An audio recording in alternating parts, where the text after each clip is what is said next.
WGR News Radio 55. And quickly to Ace Genovese, former occult band member who was in the group Ace in the Hole. Ace, how much were you into devil worship, if that's the right word? Well, let me give you a little background.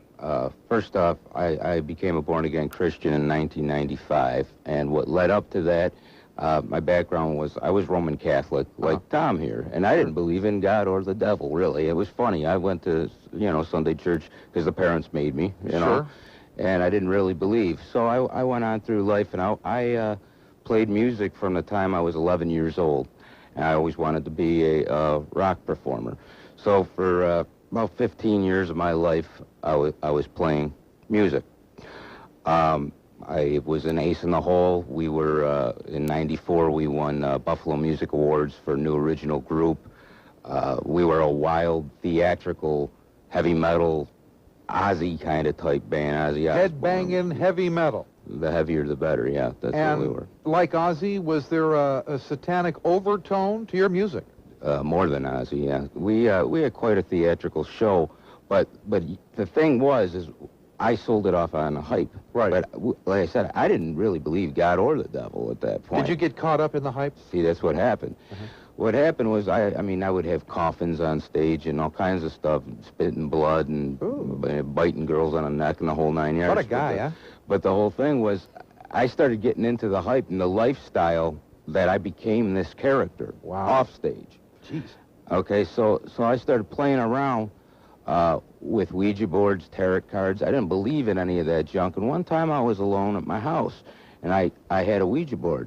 And I said, just out of curiosity, I said, okay, devil, if you're real, prove yourself to me. You show yourself to me. I challenged Satan. I was alone. So touched this Ouija board, and that thing went nuts by itself, and it was moving all over. I was barely even touching it. I get goosebumps. And it spelled out, it said, I am Legion, and I am going to kill you. Oh, my goodness. Now, I didn't know Bible then, okay? I didn't know nothing, but it gave me the heebie-jeebies. I ran out my house, okay? Can I buy the book rights to this? I want to make a movie out of this. So I left the house, tried to get a hold of myself. The first place I ran to was a Catholic church. I went down to Basilica. That's how I walked around, prayed to some statues, and, drank some holy water. I don't blame you. I really don't. That's probably where I would have gone. So I come back later that evening, and here's the interesting part of the story. Now, went to bed later that evening. Now, at the time I had a live-in girlfriend, and we're sleeping, and in the middle of the night I wake up, and I hear somebody in the house. Okay. I go to sit up, and there's a crushing on my chest. I can't get out of bed. I'm wide awake, mind you. Not drinking, no drugs, nothing. Totally sober mind. My head is clear. My eyes are open. Entering my room, I see 3 men enter and surround my bed. As they get closer to me, they're not men, from what I can make out. They were long, lanky beings, large heads, sockets, no eyes, reaching towards me. I couldn't move. I couldn't cry out. I tried to scream out to the girl that was beside me. I could not. I was paralyzed. Now, let me tell you something. If you don't believe in God, that's a good time to start believing in God, okay? Yeah. Now, I had a cat in bed with me at the time, too, and I know I wasn't nuts because he saw him, too. And he was bushed out, the tail big around like a raccoon, ears back, couldn't move. He was paralyzed, too. Could not move. Now, they're getting closer to me, surrounded me.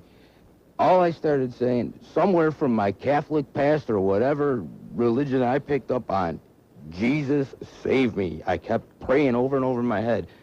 Now, as I did that, the crushing eased off, and they would retreat a step back. The whole 3 of them. When you prayed to Jesus? I said, Jesus. This repelled whatever these things were. A step back. We believe they're evil beings, perhaps the devil himself. Close enough. You tell me. Close enough. Okay. Perhaps the Buffalo Common Council, who can be sure. So anyways, they kept taking steps back as I would pray and say, Jesus, save me, over and over and over. And I mean, with every ounce of breath in me, I was praying. Oh, and I Lord, was we shaking. pray. I mean, these things retreated finally to the outer hallway by my bedroom, and the crushing left right off, and then they were gone. And I went running out and looking for them and everything. They were gone. But right then, I mean, that's when my quest for God began.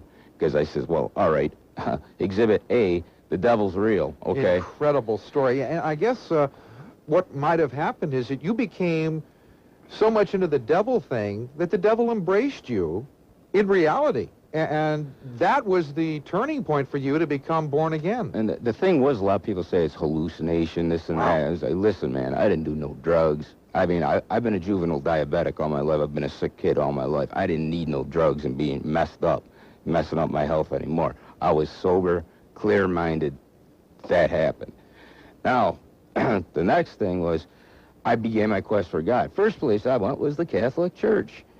Now, they sound like my friend over here to my right, Tom, right? Tom Flynn. They sounded like him. They didn't want to acknowledge anything about the devil. They basically told me I was nuts.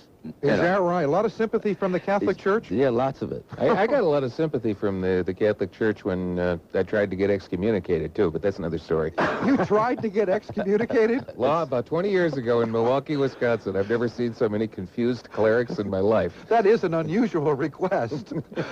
But So they basically laughed me out of the place. So here I am feeling distraught on my own, don't know what to do now, don't know what to believe.